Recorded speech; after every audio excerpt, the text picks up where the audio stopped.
Iran పై America Israel యుద్ధం మొదలై 3 వారాలవుతోంది. కానీ రోజు రోజుకి ఈ వారు మరింత బీభత్సంగా మారుతోంది. 21 రోజులు గడుస్తున్నా మిడిల్ ఈస్ట్ లో యుద్ధ మేఘాలు తొలగకపోగా మరింతగా ఉధృతమవుతోంది.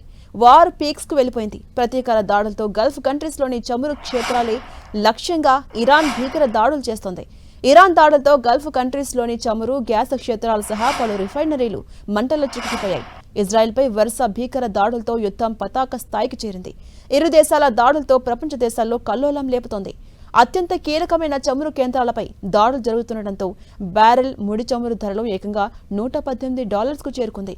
దీంతో ప్రపంచ స్టాక్ మార్కెట్లు అల్లకల్లోలమయ్యాయి. నిన్న ఒక్కరోజే ఏకంగా భారత్లో 12.87 లక్షల కోట్ల సంపద హుష్కాకైపోయింది. ఓవైపు ప్రపంచ దేశాలు అల్లకల్లోలమవుతుంటే యుద్ధాన్ని మరింత తీవ్రం చేస్తోంది అమెరికా. మిడిల్ ఈస్ట్ కు వేల మంది సైనికులను పంపాలని అమెరికా చూస్తున్నట్లు తెలుస్తోంది. దీంతో ఈ ఆందోళనలు మరింత ఎక్కువయ్యాయి. ఇప్పటికే గగనతల పోరుతో యుద్ధం పీక్స్ లో ఉండగా ఇక అమెరికా పశ్చిమాసియాకు పంపుతున్న సైన్యంతో భూతల పోరు కూడా మొదలు కాబోతుందన్న వార్తలు మరింత దుమారం లేపుతున్నాయి. ఒకవేళ అదే నిజమైతే, భూతల పోరు మొదలైతే యుద్ధం ఎంతకాలం కొనసాగుతుందో అనే ఆందోళనలు పెరిగాయి. ఇప్పటికీ అంతర్జాతీయంగా చమురు సరఫరాకు అంతరాయం కలుగుతున్న నేపథ్యంలో చమురు క్షేత్రాలపై దాడులు మరింత వణుకు పుట్టిస్తున్నాయి. ఓవైపు అమెరికా పశ్చిమాసియాకు తమ సైన్యాన్ని పంపుతుండడం, మరోవైపు ఇరాన్ ఊహించని రీతిలో ఇవాళ యుద్ధం ఉంటుంది అంటూ ఇప్పటికే పెంటగాన్ చీఫ్ సెక్రటరీ హెక్సే మాటలు మరింత గుబులు పుట్టిస్తున్నాయి. రంజాన్ వేళ పెంటగాన్ చీఫ్ వ్యాఖ్యలు మరింత కలవరపెడుతున్నాయి. అమెరికా ఇజ్రాయెల్తో జరుగుతున్నటువంటి యుద్ధంలో ఏమాత్రం కూడా వెనక్కి తగ్గే ప్రసక్తే లేదని ఇరాన్ చెబుతూ వస్తుంది. అదే మాటకు కట్టుబడి ప్రతీకార దాడులు సైతం చేస్తుంది. ఓవైపు ప్రత్యర్థి ఇజ్రాయెల్పై దాడులు చేస్తూనే గల్ఫ్ కంట్రీస్ లో ఉన్న యుఎస్ సైనిక స్థావరాల లక్ష్యంగా దాడులతో దంచేస్తోంది. దీంతో ఇవాళ ముస్లింలకు అత్యంత పవిత్రమైన పండుగ రోజు గల్ఫ్ కంట్రీస్ లో ఏం జరగబోతుంది అన్న టెన్షన్ మొదలైంది. ఒకవేళ అమెరికా దాడులకు తెగబడితే ఎక్కువ టార్గెట్ చేస్తుంది అన్నది ఇంట్రెస్టింగ్ గా మారింది.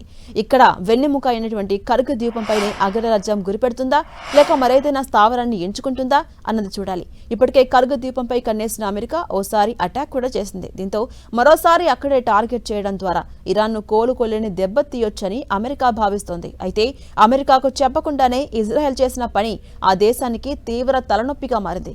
గల్ఫ్ కంట్రీస్ నుంచి వచ్చేటటువంటి అమెరికా ఇజ్రాయెల్ పై తీవ్ర వ్యతిరేకత వ్యక్తమవుతోంది. ఇక గల్ఫ్ లోని చమురు, గ్యాస్ క్షేత్రాలపై ఇరాన్ దాడుల నేపథ్యంలో Britain, France, Germany, Italy, Netherlands, Japan దేశాలన్నీ కలిసి ఒక సంయుక్త ప్రకటన విడుదల చేశాయి.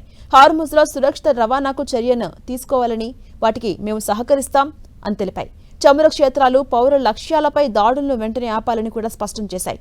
ఓ అడుగు ముందుకేసిన జపాన్ ప్రధాని తకైచి అయితే ఏకంగా ట్రంప్ ప్రపంచ శాంతిని కాపాడగలరని అభిప్రాయం వ్యక్తం చేశారు. హార్ముజ్ లో సహకారానికి తమ మద్దతు పూర్తిగా ఉంటుందని ట్రంప్తో భేటీ సందర్భంగా తెలిపారు. ఇరాన్ అణు వ్యతిరేక కార్యక్రమాన్ని తాము తీవ్రంగా వ్యతిరేకిస్తున్నట్టు తెలిపారు. ఇక ఇజ్రాయెల్ దాడి చేసిన సౌత్ పార్స్ గ్యాస్ క్షేత్రం నుంచే ఇరాన్లో 80% విద్యుత్ ఉత్పత్తి జరుగుతోంది. ఆ క్షేత్రం నుంచి వచ్చే సహజ వాయువు ఇళ్లలో వంటలకు కూడా ఉపయోగిస్తుంటారు. పర్షియన్ గల్ఫ్ లో ఖతార్తో కలిసి నిర్మించిన ప్రపంచంలోనే అతిపెద్ద సౌత్ పార్స్ గ్యాస్ క్షేత్రం ఇదే. దీనిపై ఇజ్రాయెల్ దాడి చేయడంతో భారీ నష్టం జరిగింది. ఇదే మరింత చిచ్చుపెట్టింది. గల్ఫ్లోని చమురు, గ్యాస్ క్షేత్రాలపై దాడులకు ఇరాన్ను పురిగొల్పింది. దీంతో పరిస్థితి అల్లకల్లోలంగా మారింది. ఇక పరిస్థితి తీవ్ర రూపం దాల్చడంతో చమురు, గ్యాస్ క్షేత్రాలపై దాడులు వద్దంటూ అమెరికా అధ్యక్షుడు ట్రంప్ పిలుపునిచ్చారు. సౌత్ పార్స్ పై మరోసారి ఇజ్రాయెల్ దాడి చేయకూడదని స్పష్టం చేశారు. ఖతార్ చమురు క్షేత్రాలపై దాడులు చేస్తే ప్రతీకార దాడులు చేస్తామని హెచ్చరించారు. ఇక పశ్చిమాసియాలో కొనసాగుతున్న పరిస్థితుల్ని నిశితంగా పరిశీలిస్తోంది భారత్. మిడిల్ ఈస్ట్ లో నెలకొన్న పరిస్థితులపై ఇప్పటికే ఫ్రాన్స్ అధ్యక్షుడు ఇమ్మాన్యుయల్ మెక్రాన్, ఒమన్ సుల్తాన్ హైతమ్ బిన్ తారిక్, మలేషియా ప్రధాని అన్వర్ ఇబ్రహీంలతో ప్రధాని నరేంద్ర మోదీ ఫోన్లో మాట్లాడారు. ఉద్రిక్తత తగ్గాలని, శాంతి సుస్థిరత నెలకొనాలని ఆకాంక్షించారు.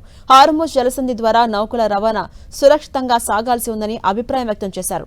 చర్చలు, దౌత్యం ద్వారా సమస్య పరిష్కారం గురించి మెక్రాన్తో మాట్లాడినట్టుగా ఎక్స్లో మోదీ పేర్కొన్నారు. మరోవైపు ఇజ్రాయెల్తో కలిసి ఇరాన్పై భీకర యుద్ధం చేస్తున్న అమెరికా భారీగా ఖర్చు పెడుతోంది. ఇప్పటికే యుద్ధానికి వేల కోట్ల రూపాయల విలువైన ఆయుధాలను వినియోగించింది. రాబోతున్న రోజుల్లో దీన్ని కొనసాగించేందుకు $200 బిలియన్ కు పైగా నిధులు ఇవ్వాలని అమెరికా కాంగ్రెస్ ను పెంటగాన్ కోరినట్టుగా తెలుస్తోంది. వార్ డే 1 ప్రస్తుతం కొనసాగుతోంది. ఇక ఇరాన్ పై మరోసారి హాట్ కామెంట్స్ చేశారు ఇజ్రాయెల్ ప్రధాని నెతన్యాహు. తాము జరిపిన దాడులతో ఇరాన్ కు భారీగా నష్టం జరిగిందని ఇజ్రాయెల్ నెతన్యాహు స్పష్టం చేశారు. యురేనియం శుద్ధి చేయడం, బాలిస్టిక్ క్షిపణులు తయారు చేసే సామర్థ్యం ఇక ఇరాన్ కు లేదన్నారు. 3 లక్ష్యాలు సాధించేందుకు ఇరాన్పై సైనిక చర్య చేపట్టినట్టుగా నెతన్యాహు స్పష్టం చేశారు.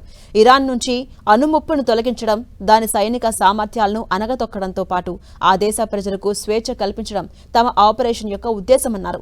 తమ దాడులతో ఇరాన్ సామర్థ్యాలకు భారీగా నష్టాన్ని చేకూర్చామని, క్షిపణి నిల్వలు, వాటి ఉత్పత్తి పరిశ్రమలను దెబ్బకొట్టామని తెలిపారు.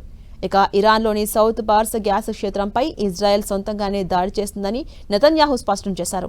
మరోసారి ఇలాంటి దాడులు చేయొద్దంటూ ట్రంప్ కోరినట్టుగా తెలిపారు. ట్రంప్ ఆజ్ఞలను తాము తప్పక పాటిస్తామని తెలిపారు. అదే సమయంలో ఇరాన్తో యుద్ధంలోకి అమెరికాను ఇజ్రాయెల్ లాగిందంటూ వస్తున్న ఆరోపణలపై నెతన్యాహు ఖండించారు. ట్రంప్కు ఏం చేయాలో ఎవరైనా చెప్పగలరా అంటూ వ్యాఖ్యానించారు. ఇక అమెరికాకు ఏం మంచిదో దాని ప్రకారమే ట్రంప్ నిర్ణయాలు తీసుకుంటారని తెలిపారు నెతన్యాహు. ఇప్పటి వరకు యుద్ధం వైమానిక దాడులతోనే జరుగుతుంది అన్నారు. భూతల దాడులు చేసే అవకాశాల గురించి కూడా నెతన్యాహు ప్రస్తావించారు. చమురు రవాణాకు కీలకమైన హార్ముజ్ జలసంధిని మూసివేసి ప్రపంచాన్ని బెదిరించేందుకు ఇరాన్ ప్రయత్నిస్తుంది అని ఆరోపించారు. అయితే ఇది ఫలించదని ఇజ్రాయెల్ ప్రధాని వ్యాఖ్యానించారు. హార్ముజ్ జలసంధి అంశంలో అమెరికా అధ్యక్షుడు ట్రంప్ అనుకున్నది సాధిస్తున్నారు. హార్ముజ్ జలసంధి నుంచి క్షేమంగా రాకపోకలు సాగించడానికి బ్రిటన్, జపాన్ సహా పలు మిత్ర దేశాలకు ట్రంప్ చేసిన విజ్ఞప్తిపై స్పందించాయి ఆయా దేశాలు. హార్ముజ్ జలసంధి నుంచి క్షేమంగా రాకపోకలు సాగించేందుకు తమ వంతు సహకారం అందిస్తామని ఇటు బ్రిటన్, అటు France, Germany, Italy, Netherlands, Japan ప్రకటించాయి. ఈ విషయంలో సాయం అందించేందుకు సిద్ధంగా ఉన్నట్లుగా ప్రకటించి దీంతో ట్రంప్ ఇక ఇరాన్పై విరుచుకుపడబోతున్నట్టుగా తెలుస్తోంది. హార్ముజ్లో నౌకలపై ఇరాన్ సైన్యం చేసిన దాడులను తీవ్రంగా ఖండిస్తున్నట్లు జపాన్, బ్రిటన్ సహా జర్మనీ, ఇటలీ దేశాలు ప్రకటించాయి. పశ్చిమాసియాలో యుద్ధం, హార్ముజ్లో నౌకల రాకపోకలపై ఆంక్షల నేపథ్యంలో ఇంధన మార్కెట్లు స్థిరంగా కొనసాగేందుకు చర్యలు చేపట్టబోతున్నట్టుగా స్పష్టం చేశాయి. ఈ విషయంలో ట్రంప్తో కలిసి పనిచేస్తామని తెలిపాయి. హార్ముజ్లో చమురు, గ్యాస్ నౌకల రాకపోకలకు ఎలాంటి అవాంతరాలు ఉండకూడదని తేల్చి చెప్పాయి.